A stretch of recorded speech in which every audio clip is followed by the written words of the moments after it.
Hi, my name is Jay, and in this video we are going to talk about whether there was democracy in ancient India or not. To answer this question, we have to talk about the republics of ancient India that existed around 6th century BC. So we see that in ancient India, apart from the monarchies, there were also some republics. These republics in the ancient text are called Gana or Sangha, and we find that the term Gana itself is much older than 6th century BC. So when we analyze the Vedic text, we find that the term Gana appears both in the Rig Veda as well as in the Atharva Veda. So that means the term Gana existed in the early Vedic period and also in the later Vedic period. Now when we analyze these Vedic texts, it appears that the term Gana is used for a tribal organization in which every member of the particular Gana was required to bear arms. And we find that in the Gana, there was no differentiation of Varna or caste. And we also see that every member was treated as equal. The head of the Gana of the Vedic period was called Ganasya Raja or Ganapati. And we see that the Gana of the Vedic period was not like a state that has a fixed territory. It was more like a warrior band that moved from one place to another and was constantly engaged in warfare. At the end of the Vedic period, we see that Gana more and more were associated with the Kshatriya clan.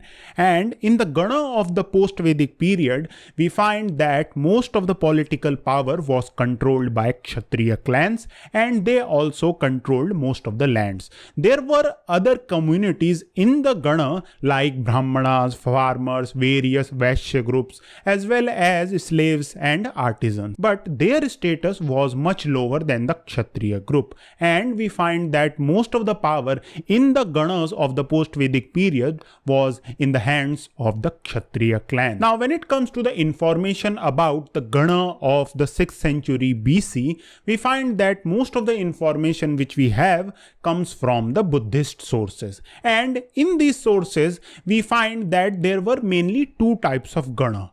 In the first type of Gana, we see that only one Kshatriya clan ruled. For example, the clan of Buddha, which was Shakya, was a Gana, and in this Gana of the Shakyas, only the clan of the Shakyas ruled. Whereas there were other Ganas like Vajji and Malla in which number of Kshatriya clans ruled together. For example, in the Vrijjian case, we see that at least 8 or 9 clans of Kshatriyas ruled jointly. They had their capital in Vaishali, and there we are told that in every spring festival, all the heads of the Kshatriya families met in a hall which was called Santhagara. We are told that before every discussion, all the members choose a person who presided over this meeting, and this person was called Pramukh. Now what is interesting is that when we read the Buddhist description of these Gana, we find that most of these Gana were situated in the foothills of Himalaya, that is around the region of present-day Nepal and northern Bihar region. The Ganas which we have discussed were from eastern India, but when it comes to the western region, particularly the region of Punjab and Sindh, we find that these were also the lands of republics. Most of the information about this region is scarce, but in the classical sources that talks about Alexander's invasion, we are told that this region had lot of republics. And when it comes to the Indian sources, Panini's Ashtadhyayi tells us that in the Gana of this region, there was no distinction between high and low. But the main problem with the Ganas of the Western Indian subcontinent is that we do not have enough evidence to know about their functioning, and in some cases we do not even know the names of most of these Ganas. So it is quite difficult for historians to know how government functioned in the Ganas that were situated in the Western subcontinent region. So we have talked about various features of republic that existed in ancient India. But how should we address the question of whether there was democracy in ancient India or not? So to answer this, I think we should compare the republics of ancient India to the Athenian Republic, which was considered the mother of democracy. So in the Athenian Republic, we see that all adult male citizens were expected to take part in the functioning of the government. And according to scholars, in 5th century BC, Athens had a population of some 250,000 people, and of these 250,000 people, only 60,000 were considered citizens. These were adult males who had the right to participate in the daily functioning of the government. So that means of the total Athenian population, 1/4 were considered eligible to take part in the functioning of the government. These citizens were free to take part in the assemblies that met once in a month, and they were also could speak in the assembly and participate in the decision of the assembly. In the Indian case, we see that in the ancient republics of ancient India, only the heads of Kshatriya families were expected to take part in the functioning of the government. The rest of the population of the Ganas did not have the right to participate in the functioning of the Gana. So that was one difference between the Athenian Republic and the republics of ancient India. In the second case, we see that the Athenians had a general assembly which was called Boule. And in Boule, there were 500 members who were selected by lot. That means every citizen of Athens can become part of the General Assembly, which was called Boule. In the Indian case, we see that there was no such election.